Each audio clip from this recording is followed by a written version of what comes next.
I know that a lot of people have heard of the expression fighting fire with fire, correct? So that kind of carries like a negative or almost like an aggressive sort of state of mind. I don't know, you kind of, the thought of it, just fighting fire with fire. You know, when someone says that to me in the past, I always thought that maybe, you know, I had to, you know, be kind of, you know, preparing for battle or whatnot. But if you would compare it to what I'm fixing to share with you right here in Isaiah, it makes a lot of sense. But actually, when you fight fire with fire in an earthly realm, it's completely different than what you would perceive it as.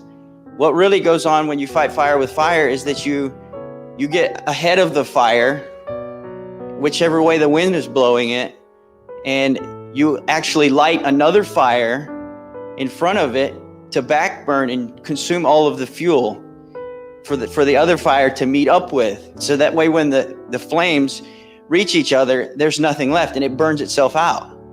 So the idea of it is not aggression at all. It's just you're basically being counterintuitive. What you would think would be, oh no, don't start another fire. We already got enough fire.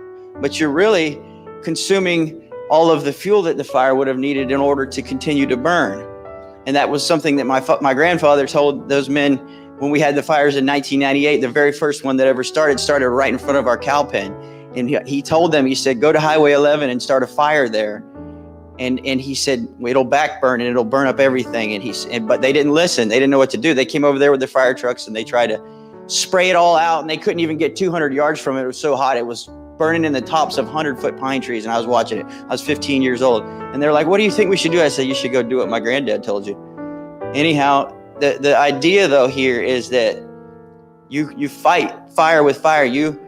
When someone has, a position against you, you know, in the Bible, it speaks of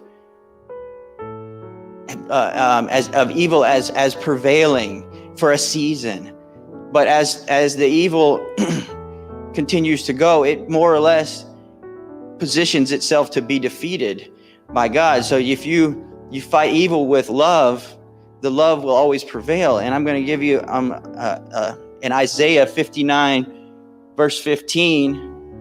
I'll share this with you. It says, so shall they fear the name of the Lord from the west, and his glory from the rising of the sun. When the enemy shall come in like a flood, the Spirit of the Lord shall lift up a standard against him. So the idea that the enemy comes in and it's overwhelming, all you have to do is raise up the standard of the Lord, which is love, and just step in and let this thing take its course. God will prevail. He never leaves us nor forsakes us. He will come in and do things that you would have never done just by yielding yourself to him. And the whole idea that we come into a situation knowing that God's in control and that we have, you know, we're gonna fight fire with fire. We're not gonna be in there fighting aggressively. We're gonna fight evil with good. We're gonna fight evil with love, and God will take care of the rest. The situation at hand is not, it's counterintuitive to each of our mindsets and our thinking. We go into this situation knowing that the only standard that we can set is love, and that God was going to prevail, that he'll take care of the rest. And I just really wanted to share that with you because I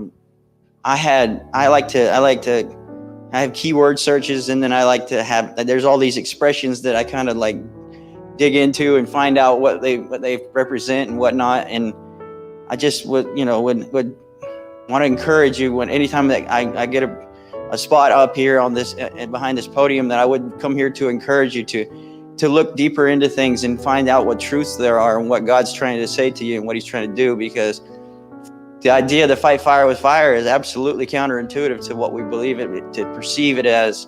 And I don't know, I just hope that someone got something out of that. And I just thank you for this time.